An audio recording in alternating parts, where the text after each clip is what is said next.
بسم اللہ الرحمن الرحیم نحمدہ ونصلی علی رسولہ الکریم۔ جب بھی کوئی اہم واقعہ ہوتا ہے جو ہمارے لسنرز ہیں وہ بہت زیادہ مطالبہ کر رہے ہوتے ہیں، یوٹیوبرز مطالبہ کر رہے ہوتے ہیں کہ مفتی صاحب آپ اس بارے میں کچھ بتائیں، کچھ کمنٹس دیں، کیا رائے ہے آپ کی، کیا ایسے موقع پہ کیا کہنا چاہیے۔ تو اب کوئی بھی ایسا واقعہ ہو تو میری مجبوری بن چکی ہے کہ مجھے اس پہ اپنا بیان دینا پڑتا ہے، ورنہ ہوتا یہ ہے کہ میں اگر مستقل کوئی چیز ریکارڈ نہ کرواؤں تو یوٹیوبرز یہ کرتے ہیں کہ میرے پرانے بیانات اٹھا کے اس جدید واقعے پر منطبق کرنا شروع کر دیتے ہیں۔ یوٹیوبرز کو تو چاہیے ہوتے ہیں، ویورشپ چاہیے ہوتی ہے ان کو۔ اس کا نقصان بعض دفعہ یہ ہوتا ہے کہ وہ میرا پرانا بیان موجودہ واقعے سے متعلق نہیں ہوتا، لیکن اس کو اٹھا کے موجودہ واقعے پہ لوگ چسپاں کر دیتے ہیں، اس سے بعض دفعہ غلط پیغام لوگوں تک پہنچ رہا ہوتا ہے۔ ایک بات کسی خاص موقع پہ کہی ہے، وہ اس موقع پہ چلا دینا اس کو، پھر میں وضاحتی بیان دیتا پھرتا ہوں۔ تو اس لیے اب میری کوشش ہوتی ہے کوئی واقعہ ہو میں خود ہی اپنے اس کے بارے میں ایک بیان ریکارڈ کروا دوں تاکہ لوگ میرے پرانے بیانات کو توڑ موڑ کے پیش نہ کریں، اور یوٹیوبرز جو ہیں جو بھی میرا ایک لیٹسٹ بیان اس بارے میں آیا اسی کو چلا دیں۔ تو آج جو میں بیان کر رہا ہوں یا میں جو بات کر رہا ہوں وہ انڈیا میں کوئی بہت مشہور ایکٹر تھے جن کا 40 سال کی ایج میں ہارٹ اٹیک سے ان کی ڈیتھ ہوئی۔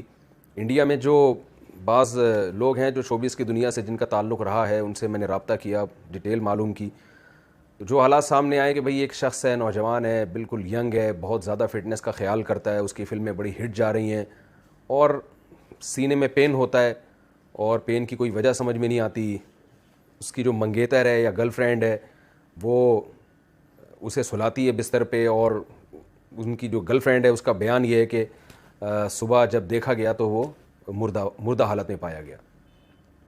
دیکھیں، میرا مقصد یہ نہیں ہے کہ کون دنیا سے چلا گیا اور کون پیدا ہوا، یہ تو ہمیشہ سے ہو رہا ہے، لوگ مر بھی رہے ہیں، پیدا بھی ہو رہے ہیں۔ ہمیں اس موقع پہ یہ دیکھنا ہے کہ اسلام کیا کہتا ہے۔ قرآن مجید میں اللہ تعالیٰ کا ارشاد ہے، سنریہم آیاتنا فی الآفاق وفی انفسہم حتی یتبین لہم انہ الحق۔ ہم ان کو نشانیاں دکھاتے رہیں گے ہمیشہ، خود اس کائنات میں بھی اور خود ان کی ذات کے اندر بھی نشانیاں دکھائیں گے۔ یہ جو نشانیاں اللہ دکھاتے ہیں نا، ایکسیڈنٹلی کوئی مر جاتا ہے، اچانک ڈیتھ ہو جاتی ہے، یہ انسان کی ذات کے اندر کی نشانیاں ہیں، اور اللہ یہ نشانیاں ہمیں اس لیے دکھاتا ہے تاکہ ہم عبرت کی آنکھیں کھولیں، اس دنیا سے ہم دل لگانا چھوڑیں۔ آپ سوچئے کوئی مشہور اداکار ہو اور وہ بھی انڈیا کا ہو، اور جس کو لاکھوں کروڑوں لوگ سنتے ہوں، جس کی فلمیں دیکھتے ہوں، جس کے گانے سنتے ہوں، اس نے کیا کچھ سوچا ہوا ہوتا ہے۔ 40 سال تو انسان کی ایسی ایج نہیں ہے، 40 سال میں تو پھل کھانے کا وقت شروع ہوتا ہے۔ آپ ساری زندگی محنت کرتے ہیں۔ ایک سنگر جب وہ گانے سیکھتا ہے تو 40 سال میں اس کی ایک پیک کی عمر ہوتی ہے۔ ایک ایکٹر اگر کامیاب فلمیں بنا رہا ہے تو 40 سال اس کی ایک پیک کی عمر ہے۔ اب اس نے ترقی کرنا اصل میں شروع کی ہے، پھل کھانا شروع کیا ہے، اور ایسے موقع پہ موت کا فرشتہ آئے اور آپ کو قبر میں اتار کے چلا جائے تو انسان کے سارے خواب چکنا چور ہو جاتے ہیں۔ یا تو اللہ بہت ظالم ہے کہ انسان کی جب ترقی کا وقت شروع ہوا، پھل کھانے کا وقت شروع ہوا، اس اللہ نے ساری محنتوں پہ پانی پھیر دیا۔ میں اپنے بچے کو اس لیے پڑھا رہا ہوں کہ اللہ راضی ہو جائے۔ اللہ نے حکم دیا ہے والدین کو کہ اپنی اولاد کی اچھی تربیت کرو، ان کو اچھی تعلیم دو تاکہ وہ ایک معاشرے میں ایک اچھی کامیاب لائف گزار سکیں۔ اگر آپ نے اللہ کا حکم سمجھ کے اپنے بچے پر یہ سب کچھ خرچ کیا تھا تو بچہ اگر مر بھی گیا، اللہ کے ہاں آپ کا اجر ضائع نہیں ہوا ہے، اللہ آپ کو قیامت کے دن اس کا اجر دے گا۔ رسول اللہ صلی اللہ علیہ وسلم نے فرمایا، تم اپنی زوجہ کو جو کھلاتے ہو ایک لقمے پہ تمہیں اجر ملتا ہے۔ تو آپ اپنی اولاد کو، اپنے بیوی بچوں کو، اپنے ریلیٹیوز کو، جو بھی خدمت کر رہے ہیں آپ ان کی، اگر آپ اللہ کے لیے کر رہے ہیں تو اس پہ آپ کو اجر ملے گا۔ قرآن مجید میں اللہ تعالیٰ کا ارشاد ہے، انما نطعمکم لوجہ اللہ لا نرید منکم جزاء ولا شکورا، کہ ہمارے نیک لوگ جب غریبوں کو کھلاتے ہیں تو ان سے کہتے ہیں ہم تمہیں خوش کرنے کے لیے نہیں کھلا رہے، ہم تمہیں اس خدا کو خوش کرنے کے لیے کھلا رہے ہیں جس خدا نے ہمیں پیدا کیا، اور اس لیے نہیں کھلا رہے کہ تم ہمیں شکریہ ادا کرو۔ لا نرید منکم جزاء ولا شکورا، ہم تم سے اس کا بدلہ نہیں مانگتے، شکریہ تھینک یو بھی نہیں کہنا ہے تم نے، ہم تمہیں اس لیے کھلا رہے ہیں کہ کل ایک دن آئے گا قیامت کا جس دن ہمیں عدالت کے کٹہرے میں کھڑا ہونا ہے، اپنے اعمال کا اللہ کے سامنے حساب دینا ہے۔ اس دن ہم اپنا یہ عمل اللہ کے سامنے پیش کر سکتے ہیں کہ اللہ ہم نے بھوکوں کو کھلایا تھا۔ تو بڑی سے بڑی نیکی اگر اللہ کے لیے کی جائے تو موت کے بعد وہ محفوظ ہو جاتی ہے، موت کی وجہ سے وہ اجر آپ کا ضائع نہیں ہوتا۔ اور بڑے سے بڑا نیک کام اگر اللہ کے لیے نہیں کیا، آپ نے دنیا کے لیے کیا ہے، تو موت ان تمام کاموں پہ پانی پھیر دیتی ہے اور بتاتی ہے کہ جس کے لیے آپ نے کیا تھا وہ آپ کو قبر میں پھینک کے یا لکڑیوں میں جلا کے چلے جائیں گے, اور آگے کی منزل میں وہ آپ کے کام آنے والے نہیں ہیں.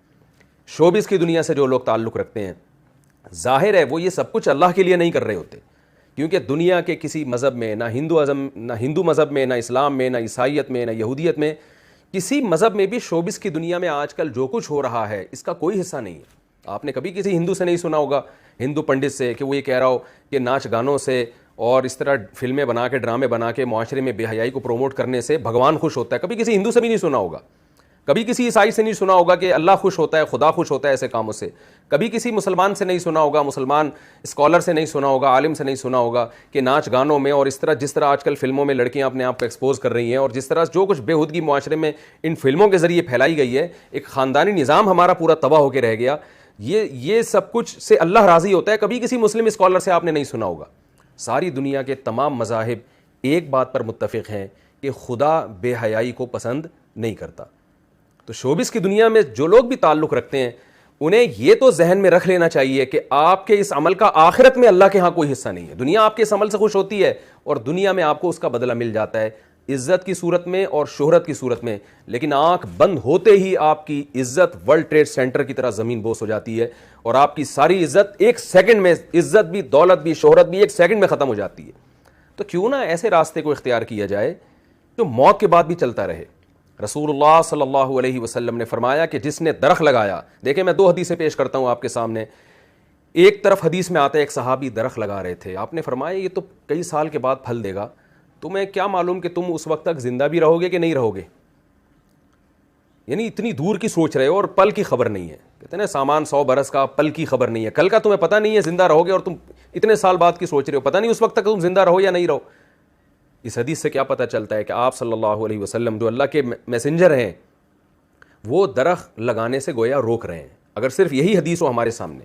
لیکن دوسری حدیث میں آتا ہے, صحیح مسلم, بخاری صحیح مسلم کی حدیث ہے, آپ صلی اللہ علیہ وسلم نے فرمایا جس نے درخت لگایا اور مر گیا, کوئی نقصان کی بات نہیں ہے, خود پھل بے شک نہ بھی کھائے, نبی نے فرمایا کہ اگر جب تک اس درخت سے انسانیت کا مفاد ہو. لوگ کہتے ہیں نا کہ اسمبلیوں میں بیٹھے ہوئے لوگ شراب کو اللیگل کیوں قرار نہیں دیتے. بھائی وہ کیسے اللیگل قرار دیں گے جو خود شراب پی رہے ہوں. انسان جب قانون بناتا ہے اپنے مفاد کو دیکھ کے بناتا ہے کہ مجھ پر زد نہ پڑے. خدا جب قانون سازی کرتا ہے وہ تمام انسانوں کو ایک نظر سے دیکھتا ہے. جس خدا نے یعنی قانون سازی کی ہے اس خدا نے شراب کو بھی حرام قرار دیا. اس خدا نے کہا ان اللہ لا یامر بالفحشاء, وہ بے حیائی کو پسند نہیں کرتا, کیونکہ بے حیائی میں ہمارا خاندانی نظام تباہ و برباد ہوتا ہے. عورت کو لوگ بیوی بنا کے عزت کے ساتھ گھر لانے کے لیے تیار نہیں ہوتے, گرل فرینڈ بناتے ہیں, اس سے اپنی خواہش پوری کرتے ہیں, اور جب وہ استعمال کے قابل نہ رہے تو ٹیشو پیپر کی طرح اس کو نظر انداز کر دیا جاتا ہے, پھینک دیا جاتا ہے. تو اس میں عورت کا استحصال ہے. اور جب بے حیائی معاشرے میں نہیں ہوتی تو مرد عورت کو عزت کے ساتھ بیوی بنا کے لے کر آتا ہے, اس کے حقوق ادا کرتا ہے. شوبز کی دنیا سے جو وابستہ لوگ ہیں اور جس طرح سے ہمارے معاشرے میں ڈراموں اور فلموں کو فروغ دیا جا رہا ہے, اس سے معاشرے میں بے حیائی پھیل رہی ہے, اس سے معاشرے میں خیر نہیں پھیل رہی, اس سے فیملی سسٹم, خاندانی نظام تباہ و برباد ہو رہا ہے. تو اس لیے خاص طور پر شوبز کی دنیا سے وابستہ لوگ, ان کو عبرت حاصل کرنی چاہیے ان واقعات سے. کہ اب آپ بتائیے, ایک آدمی نے اپنی فٹنس کا بے انتہا خیال کیا. میں نے جو انڈیا میں بعض جو جن سے میری سلام دعا ہے شوبز کی دنیا سے وابستہ رہے ہیں وہ لوگ, ان سے میں نے پوچھا, انہوں نے بتایا کہ یہ روزانہ ایکسرسائز کیا کرتے تھے, بہت زیادہ, یعنی ایک مثالی ان کی جو فٹنس تھی ایک مثالی تھی. کہیں سے بھی کوئی دور دور سے بھی یہ نہیں کہہ سکتا تھا کہ یہ شخص کوئی ہارٹ پیشنٹ ہو سکتا ہے. لیکن دیکھیں کیسے موت نے آ کے پنجے گاڑے ہیں اور سنبھلنے کا موقع نہیں دیا, اور کیسے موت نے جو ہے پچھاڑا ہے. کوئی بھی نہیں لڑ سکتا موت سے. یہ باتیں ہوتی ہیں کہ میں زندگی سے, میں موت سے لڑ رہا ہوں اور میں یوں کر لوں گا, میں یوں کر لوں گا. ہم سب اللہ کے ہاتھ میں غلام ہیں. ہماری باڈی پہ ہماری مرضی نہیں چلتی, اس خدا کی مرضی چلے گی جس نے ہمیں بنایا اور پیدا کرتے ہی ماں کی چھاتیوں میں دودھ پیدا کر کے بتا دیا کہ جو پیدا کرنے والا ہے وہ غافل نہیں ہے. یہ سارے کام آٹومیٹک نہیں ہو رہے, ایک کوئی اتفاق سے نہیں ہو رہے ہیں. ادھر بچہ پیدا ہوتا ہے, ادھر ماں کی چھاتیوں میں دودھ آتا ہے. یہ اس کی علامت ہے. دیکھیں پہلے ماں روٹی کھا رہی ہے, کچھ نہیں بن رہا, خون بن رہا ہے. جیسے ہی بچہ پیدا ہوا روٹی کھانے سے دودھ بننا شروع ہو گیا. یہ اس کی علامت ہے کوئی ہے پیدا کرنے والا, وہ غافل نہیں ہے تم سے. تو ہمیں اس کی طرف توجہ کرنے کی ضرورت ہے, چاہے شوبز کی دنیا سے وابستہ لوگ ہوں یا اس کے علاوہ بھی. مجھے اس موقع پر عبرت حاصل کرنی چاہیے کہ میں خدا کو راضی کرنے کے لیے کیا کر رہا ہوں. آپ کو عبرت حاصل کرنی چاہیے, کل آج ان کے ساتھ یہ ہوا, کل میرے اور آپ کے ساتھ بھی ہو سکتا ہے. یہ جتنے لوگ جو قبرستان میں دفن ہیں ان میں کوئی بھی اپنی مرضی سے نہیں مرا ہوتا, سوائے ان لوگوں کے جنہوں نے خودکشیاں کی ہوتی ہیں. باقی سارے کوئی بھی اپنی مرضی سے نہیں مرا ہوتا. ایسے حادثات ہو جاتے ہیں, ایسی بیماریاں آتی ہیں جو ہم نہیں چاہتے آئیں, لیکن آتی ہیں وہ بیماریاں, اور ہمیں فطرت یہ بتا رہی ہوتی ہے کہ تم پر تمہاری مرضی نہیں چلتی, بنانے والے کی مرضی چلتی ہے. خوش قسمتی کی بات یہ ہے کہ اس بے وفا دنیا سے دوستی نہ لگائی جائے, دوستی اسی خدا سے لگائی جائے جس نے ہمیں بنایا ہے, اور پھر اس کو راضی کرنے کے لیے کام کیے جائیں. اللہ تعالیٰ سے دعا ہے کہ اللہ یہ اور اس جیسے واقعات جو ماضی میں ہوتے رہے ہیں اور آئندہ بھی ہوتے رہیں گے, ان واقعات سے ہمیں عبرت حاصل کرنے کی توفیق عطا فرمائے. ورنہ آج ایک آدمی دنیا سے گیا ہے, کل ہم بھی جا سکتے ہیں, اور قرآن کہتا ہے کہ وَلَن يُؤَخِّرَ اللَّهُ نَفْسًا إِذَا جَاءَ أَجَلُهَا. تم نیک اعمال کی طرف آ جاؤ, جب موت کا وقت آئے گا تو ایڑیاں رگڑو گے, اور تم یہ چاہو گے کہ زمین کے برابر دولت میں خدا کو دے کے اپنی جان